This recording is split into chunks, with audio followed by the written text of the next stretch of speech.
Everyone, welcome to the journey of success YouTube channel.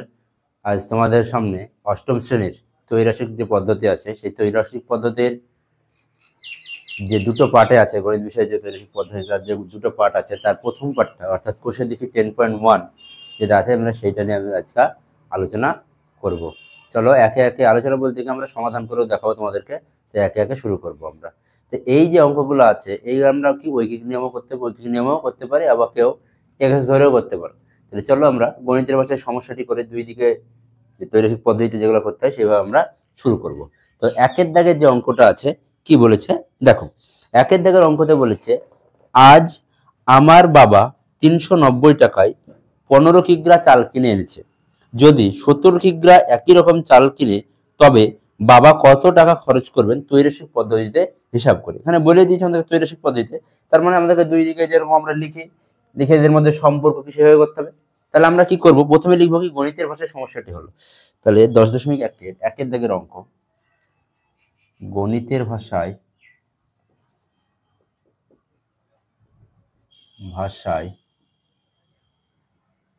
সমস্যাটি হলো এইটা আমাদের প্রত্যেকটা অঙ্কের ক্ষেত্রে কি করতে হবে, লিখতে হবে। এবার আমরা কি লিখবো, একদিকে বলেছে কি যে 15 কিগ্রা চাল, কি বলেছে আমাদেরকে 15 কিগ্রা চাল কত টাকায় কিনেছে 390 টাকা। তাহলে এবার চালের পরিমাণ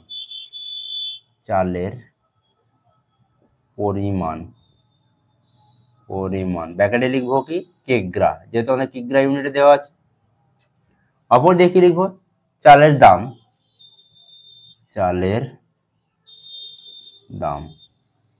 কি লিখবো আমরা, টাকা। কি বলেছে 15 কিগ্রা চাল, কত কিগ্রা চাল 15 কিগ্রা চাল কত টাকায় বিক্রি করেছে 390 টাকা।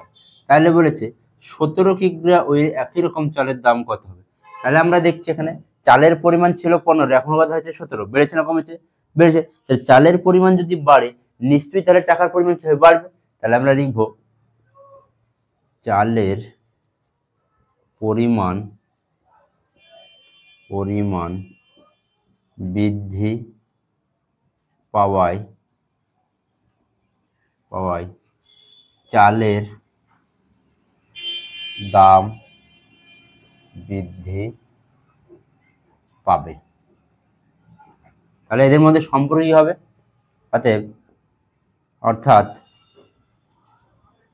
অর্থাৎ বা তুমি অতবে লিখতে পারো, অতএব এদের মধ্যে সরল সমানুপাতে, কি বললাম সরল সমানুপাতে বা সরল সম্পর্ক। তাহলে আমরা কি লিখবো, এবার সমানুপাতি হয় বলে লিখবো। তাহলে আমরা কি লিখবো, আমরা তাহলে অতএব সমানুপাতি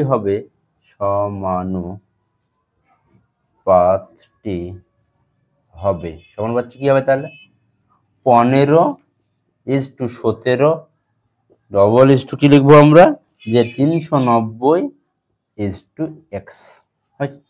তাহলে এই এক্স কোন বলছি, এখানে আমরা লিখবো জিজ্ঞাসা, কি লিখবো আমরা জিজ্ঞাসা, যেহেতু এখানে জিজ্ঞাসা কেউ এক্স লিখতে পারো তোমরা। তাহলে এবার আমরা কি করবো দেখো, তাহলে অতএব জিজ্ঞাসার জন্য এটা তোমরা বের করতে হবে। তাহলে লিখবো অতএব নির্ণীয় চালের দাম সমান কি হবে, আমরা জানি কি দ্বিতীয় ইন্টু তৃতীয় বাই প্রথম হয়। তাহলে কি লিখবো আমরা 17 গণিত 390/15। কাটাকাটি করলে কি হবে, 5 দিয়ে যদি আমরা কাটি বা 15 দিয়ে যদি আমরা কাটি, 15 দুগুণে 30, 15 দুগুণে 30, 39-এর মধ্যে 30 বাদ দিলে কত 9 থাকছে, 9 আর 0 পাশাপাশি বসলে কত 90, 6×15=90। তাহলে এত টাকা। তাহলে এটা গুণ করলে কত পাবো দেখো, 26 আর 17 গুণ করলে 6 7 42 2 আর থাকে 4, 7 দুগুণে 14 আর 4 18 ইন্টু 6 2, তার মানে 2 8 14 4 হাত থেকে 1 3 আর 4, তাহলে কত হলো 442 টাকা। তাহলে আমরা উত্তরে কি লিখবো, যে 17 কিগ্রা চালের দাম 442 টাকা। এই ছিল আমাদের প্রথম যে অঙ্কটা ছিল সেটার সমাধান। এরপরে আমরা 2 এর দাগের অঙ্কটা দেখব। এরপর আমরা কোন অঙ্কটা দেখব? 2 এর দাগের অঙ্কটা দেখব। তো 2 এর দাগের অঙ্কটা কি বলছে দেখো, ওই বোর্ডটা পরিষ্কার করলি। এবার আমরা 2 এর দাগের অঙ্কটা দেখব। 2 এর দাগের অঙ্কতে কি বলেছে, ভেঙ্কট মামা 20 মিটার সিট কাপড় একই মাপের 4টি জামা তৈরি করেন। এইরকম 12টি জামা তৈরি করতে হলে ভেঙ্কট মামার কত মিটার সিট কাপড় কিনতে হবে হিসাব করে দেখি ত্রৈরাসিক পদ্ধতিতে। তাহলে আমরা কি বললাম, ত্রৈরাসিক পদ্ধতিতে বললে আমরা গণিতের ভাষায় সমস্যাটি হলো এটা লিখে রাখবো। তাহলে বলেছি, এখানে বলেছে জামার সংখ্যা 4টি জামা তৈরি করতে কত লেগেছে 20 মিটার, তাহলে 12টি জামা তৈরি করতে কত মিটার লাগে। তাহলে লিখবো জামার সংখ্যা, কি লিখবো আমরা, জামার সংখ্যা, জামার সংখ্যা ব্র্যাকেটে লিখবো কি টি, আর এটা লিখবো কি কাপড়ের পরিমাণ, কাপড়ের পরিমাণ, পরিমাণ ব্র্যাকেটে লিখবো কি মিটার, কি লিখবো আমরা মিটার। তাহলে কয়টি জামা তৈরি করেছিল, 4টি জামা তৈরি, ক মিটার লিখেছিল 20 মিটার কাপড় লেগেছিল। এবার বলেছে 12টি জামা তৈরি করতে কত মিটার লাগে। তাই দেখো জামার সংখ্যা বেড়েছে না কমেছে, বেড়েছে, তাহলে জামার সংখ্যা যদি বাড়ে তাহলে সিটের পরিমাণ কি হবে, বাড়বে। তাই লিখবো জামার সংখ্যা বৃদ্ধি পাওয়ায়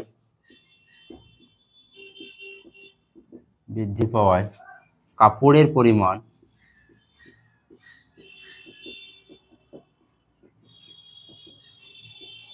বৃদ্ধি পাবে, কাপড়ের পরিমাণ বৃদ্ধি হবে। তাহলে এদের মধ্যে সম্পর্ক হবে কি, তাহলে যেহেতু এদিকেও বৃদ্ধি পাচ্ছে এদিকেও বৃদ্ধি পাচ্ছে, তার কি সম্পর্ক হবে, সরল সম্পর্ক। তাহলে এখানে জামার সংখ্যা ও কাপড়ের পরিমাণের সঙ্গে সরল সমানুপাতি। সমানুপাতি হবে, সমানুপাতটি হবে, সমানুপাতটি কি হবে 4:12:20 জিজ্ঞাসা। তাহলে অতএব নির্ণীয়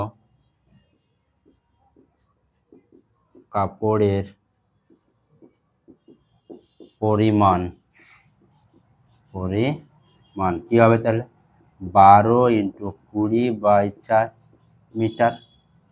তাহলে 4 দিয়ে যদি কাটি 3 × 4 = 12, 3 × 20 = 60 মিটার। তাহলে আমরা লিখবো কি 12টি জামা তৈরি করতে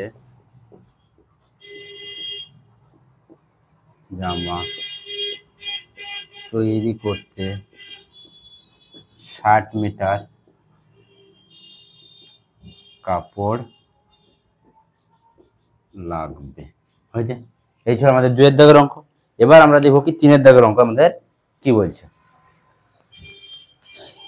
3 এর দাগের অঙ্ক এবার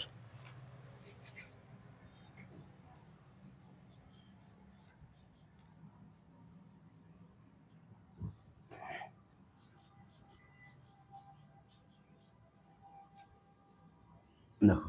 3 এর দাগের অঙ্ক কি বলেছে আমাদের, 3 এর দাগের অঙ্কতে বলেছে যে বকুলতলা গ্রামে একটা পুকুর কাটতে 30 জন লোকের 15 দিন সময় লেগেছে। যদি 25 জন লোক ওই পুকুর কাটতো তবে কতদিন সময় লাগবে, ত্রৈরাসিক পদ্ধতি। তাহলে ত্রৈরাসিক পদ্ধতি হলে আমরা কি এই লেখাটা লিখে রাখবো। তাহলে কি বললো, বকুলতলাতে 30 জন লোকের কদিন, 15 দিন, তাহলে 25 জন লোকের কদিন লাগবে। তাহলে 3 নম্বর 3 এর দাগের অঙ্ক দেখো, এইদিকে লিখবো আমরা কি জন, আর এইদিকে লিখবো কি আমরা দিন, জন আর একদিকে দিন, বা জনসংখ্যা, আর এটা হচ্ছে কি দিন সংখ্যা, এটাও লিখতে পারো যেটা খুশি। তাহলে কজন লোক বলেছে, প্রথমে আমাদের বলা আছে কত, যে 30 জন লোক 15 দিনে কাটতে পারে। 30 জন লোক একটা পুকুর 15 দিনে, মানে কোনো একটা ধরো পুকুর, এই পুকুরটা যদি 30 জন লোক লাগানো হয় তাহলে সম্পূর্ণটা কাটা হবে কত দিনে, 15 দিনে। এবার বলেছে তাহলে যদি 25 জন লোকে ওই একই পরিমাণ পুকুর কাটে তাহলে কতদিন লাগবে। তাহলে দেখো এই দিকে আমাদের দিন সংখ্যা জন সংখ্যা কমছে, তাহলে নিশ্চয়ই আমার এখানে দিন সংখ্যাকে বাড়াতে হবে। তাহলে একদিক কমলে আর একদিক বাড়লে কি সম্পর্ক হয়? ব্যস্ত সম্পর্ক। একদিক কমলে আর একদিক বাড়লে কি সম্পর্ক হয়? ব্যস্ত। আর আরেকটা কথা মনে রাখবে, সবসময় যৌন দিনের মধ্যে কি হয়? ব্যস্ত সম্পর্কই হয়। তাহলে লিখবো কি এখানে, যৌন সংখ্যা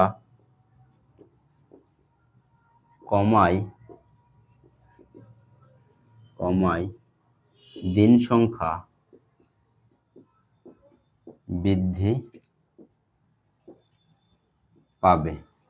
অতএব যৌন ও দিনের মধ্যে ব্যস্ত সমানুপাতি। অতএব সমানুপাতিটি হবে কি হবে তাহলে? সমানুপাতটি হবে 25:30 15:15 জিজ্ঞাসা। লিখবো অতএব নির্ণীয় দিন সংখ্যা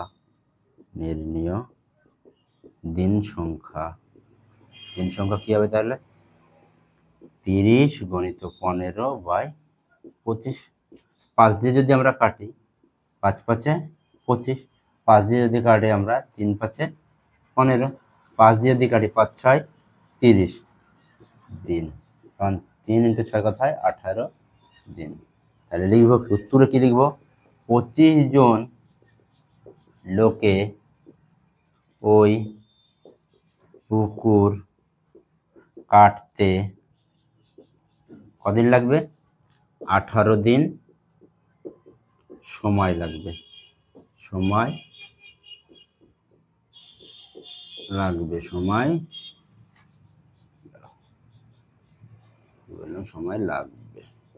বুঝছে? আশা করি বোঝা গেছে অঙ্কটা। এটি ছিল আমাদের কি 3 দাগের অঙ্ক। এরপরে আমরা দেখব কি আমাদের যে 4 দাগের যে অঙ্কটি আছে। চলো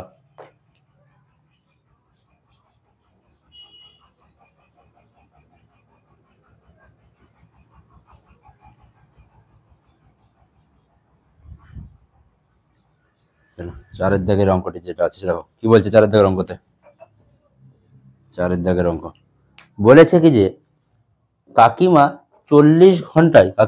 ঘন্টায় 40 কিমি বেগে গাড়ি চালালে 5 ঘন্টায় মামার বাড়ি পৌঁছে গেলেন। তাহলে কাকিমা যদি 40 কিমি পার ঘন্টা পার গাড়ি বেগে চালায় তাহলে হয় 5 ঘন্টায় মামার বাড়ি পৌঁছে। তাহলে তিনি 50 কিমি ঘন্টা বেগে চালালে তাহলে কত সময় মামা বাড়ি পৌঁছবে সেটা আমাদেরকে হিসাব করতে বলেছে। তাহলে একদিকে লিখবো গাড়ির গতিবেগ, একদিকে লিখবো কি সময়। গাড়ির গতিবেগ কি লিখবো বললাম? গাড়ির গতিবেগ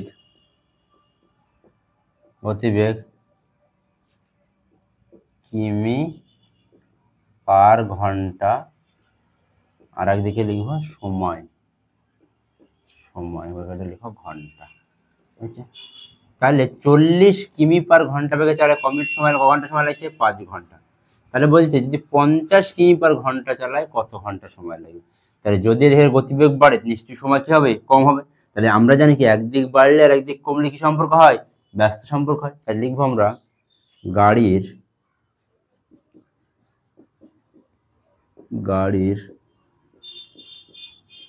গতিবেগ ও সময়ের সরাসরি লিখে ফেলেছি। গাড়ির গতিবেগ বৃদ্ধি পাওয়ায় সময় কম লাগবে। অতএব গাড়ির গতিবেগ ও সময়ের মধ্যে ব্যস্ত সমানুপাতি। অতএব সমানুপাতটি হবে কি হবে তাহলে? 50:40:5 জিজ্ঞাসা। অতএব নির্ণীয় সময় কি হবে তাহলে? 40 × 5/50 ঘন্টা। তাহলে 0 0 কাটা গেল, 5 আর 5 কাটা গেল, তাহলে কথা হলো 4 ঘন্টা। তাহলে 50 কিমি বেগে গেলে ক ঘন্টা সময় লাগবে? 4 ঘন্টা সময় লাগবে। তাহলে 50 কিমি বেগে গেলে 4 ঘন্টা সময় লাগবে। হয়েছে? এটি ছিল কি আমাদের 4-এর দাগের যে অঙ্কটি ছিল সেটি। এরপরে আমরা দেখব কি আমাদের 5-এর দাগের যে অঙ্কটি আছে সেই অঙ্কটি। এই 5-এর দাগের যে অঙ্কটি আছে এটা আমাদের কি খুব ইম্পর্টেন্ট অঙ্ক। তো চলো আগে 5-এর দাগের অঙ্কটা আমাদের পড়ি। কি বলেছে যে মঙ্গলপুর গ্রামের একটি আশ্রয় শিবিরে 4000 জন লোকের 9 দিনের খাবার মজুদ ছিল। 3 দিন পরে 1000 জন লোক অন্য জায়গায় চলে গেল। রয়ে যাওয়া লোকের ওই খাবার কতদিন চলবে? তাহলে প্রথমে কতদিন ছিল? 4000 জন ছিল। এরপরে কি হলো যে না 3 দিন পরে 1000 জন চলে গেল। তাহলে আমরা কি করব? লোক সংখ্যা জন সময় দিন। তাহলে দেখো 5-এর দাগের অঙ্ক এবার দেখো।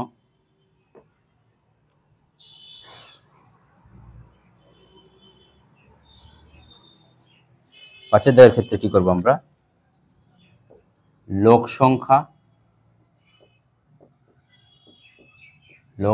ব্যাকেটে কি লিখবো আমরা বললাম জন, আর সময় হচ্ছে কত?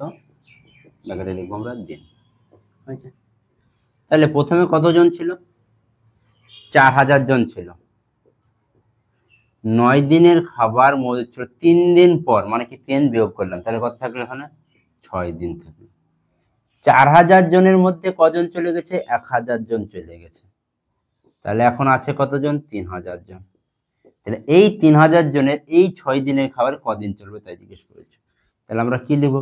আচ্ছা, লোক সংখ্যা কমেছে না বেড়েছে? কমেছে। তাহলে খাবারের কি বেশি যাবে না কম যাবে? বেশি যাবে। তাই লিখবো লোক সংখ্যা কম হওয়ায় দিন সংখ্যা বৃদ্ধি পাবে। অতএব লোক সংখ্যা ও সময়ের সঙ্গে ব্যস্ত সমানুপাতি। অতএব সমানুপাতিটি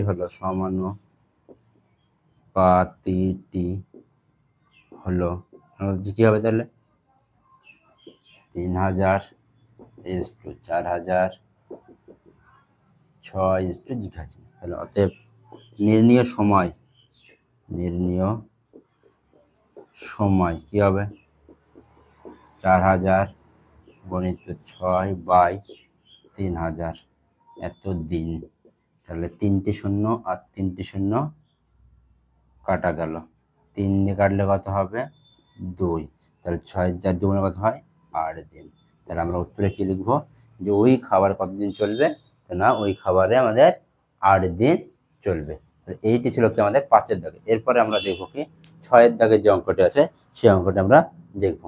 তো চলো 6-এর দাগের অঙ্কতে কি বলছে দেখো। তোমরা অঙ্কটা একটু গেলে আমি তাহলে 6-এর দাগের অঙ্কটা পড়ছি। দেখো কি করতে হবে। নসিবপুর গ্রামের একটি খামারের 42 জন সদস্যের 24 দিনের খামারের সমস্ত জমি চাষ করতে পারেন, কিন্তু চাষের মরশুমে 6 জন সদস্য হঠাৎ অসুস্থ হয়ে পড়েন। খামারে সমস্ত জমি চাষ করতে অবশিষ্ট জনের কতদিন সময় লাগবে তাই বলছে। তাহলে কি করতে হবে? চলো শুরু করো। এটা তো আমাদের জনদিনেরই কথা বলেছে। 6-এর দাগের যে অঙ্কটা আছে দেখো। তাহলে কি করব আমরা? 6 এখানে লিখবো কি লোক সংখ্যা আগের অঙ্কের মতনই লিখবো, আর ওখানে সময়ও দেন। তাহলে লোক সংখ্যা কজন ছিল? লোক সংখ্যা ছিল কত? 42 জন। কজন ছিল? 42 জন। কদিন ছিল? 24 দিন খাবার। তাহলে 24 দিনের সমস্ত কাজ করে বলছে। কজন অসুস্থ হয়ে পড়ছে? 6 জন হঠাৎ অসুস্থ হয়ে পড়েছে। তাহলে 42 থেকে 6 বাদ দাও, তাহলে কত হচ্ছে? 36 জন। তাহলে এই যে 36 জন লোকে সমস্ত জমি কত দিনে চাষ করবে? সমস্ত জমি কত দিনে চাষ করবে? তাহলে কি হবে দেখো, জন আর দিন। তাহলে আমরা কি জানি? ব্যস্ত সমানুপাতি। তাহলে লিখবো কি লোক সংখ্যা কমায় দিন সংখ্যা বৃদ্ধি পাবে। অতএব লোক সংখ্যা ও দিন সংখ্যার মধ্যে ব্যস্ত সমানুপাতি। অতএব সমানুপাতি হবে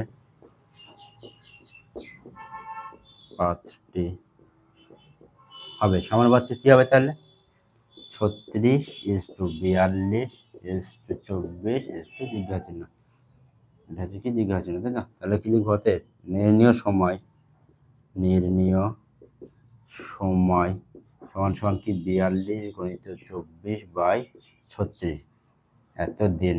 তাহলে কাটাকাটি করি 6 দিয়ে 4 6 24 6 6 36 6 6 7 42 সমান সমান কত 28 দিন। কদিন লাগবে? তাহলে 36 জন লোকের কয়দিন সময় লাগবে? 28 দিন লাগবে। তাহলে আমরা অবশিষ্ট জমি চাষ করতে আর কতদিন সময় লাগবে?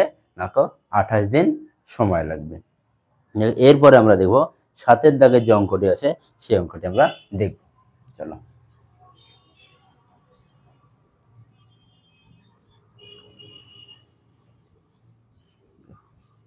7-এর দাগের অঙ্কতে কি বলেছে দেখো। 7-এর দাগের অঙ্কের ক্ষেত্রে বলেছে একটি কারখানায় 1000টি যন্ত্রাংশ তৈরি করতে 16টি মেশিনের 27 দিন সময় লাগে। যদি ওই কারখানায় আরো 2টি মেশিন বসানো হয় তাহলে ওই 1000টি মানে সমসংখ্যক যন্ত্রাংশ তৈরি করতে আর কতদিন সময় লাগবে? তাহলে আমরা কি বলবো? মেশিনের সংখ্যা আর দিন সংখ্যা। মেশিনের সংখ্যা আর দিন সংখ্যা। এখানে লিখবো কি আমরা? মেশিনের সংখ্যা সময় বা দিন সংখ্যা। তাহলে কি বলছে? কটা ভেঙেছিল? 16টি ভেঙেছিল। যেহেতু যন্ত্রাংশের পরিমাণ একই বলেছে তাই আমরা যন্ত্রাংশের পরিমাণ না লিখলেও এখানে হবে। তাহলে 16টি মেশিনের কত দিনের? 27 দিন সময়। কতদিন সময় লিখছে? 27 দিন। মেশিন সংখ্যা কটি বাড়ানো হয়েছে? 2টি বাড়ানো হয়েছে। তাহলে এখানে কি হবে দেখো, তাহলে 16 ছিল, এর সঙ্গে কটা বাড়ানো হয়েছে? 2টি। কটা হয়েছে এখন? 18টি। বলেছে 18টি মেশিনে 1000টি যন্ত্রাংশ তৈরি করতে কতদিন সময় লাগবে? তাহলে মেশিন সংখ্যা যদি বাড়ানো হয়, যন্ত্রাংশ পরিমাণ যদি একই থাকে তাহলে নিশ্চয়ই কি হবে? সময় কি হবে? কম লাগবে। তাই লিখব মেশিনের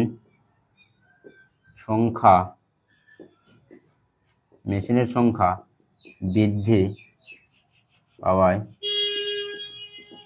দিন সংখ্যা কমবে। অতএব মেশিনের সংখ্যা ও দিন সংখ্যার মধ্যে ব্যস্ত সমানুপাতি। অতএব সমানুপাতটি হবে সমানুপাতটি কি হবে তাহলে? 18:16 27 জিজ্ঞাসা। তো নির্ণীয় সময় কি লিখবো তাহলে আমরা? 16 × 27/18। 9 দিয়ে যদি কাটি আমরা, দেখো 3 9 কত হয়? 27। 9 দিয়ে যদি কাটি কি হয়? 9 দুগুণে 18। 2 দিয়ে কাটলে 8 দুগুণে 16 এত দিন সমান সমান কত? 24 দিন। তাহলে উত্তর কি লিখবো আমরা? 18টি মেশিনের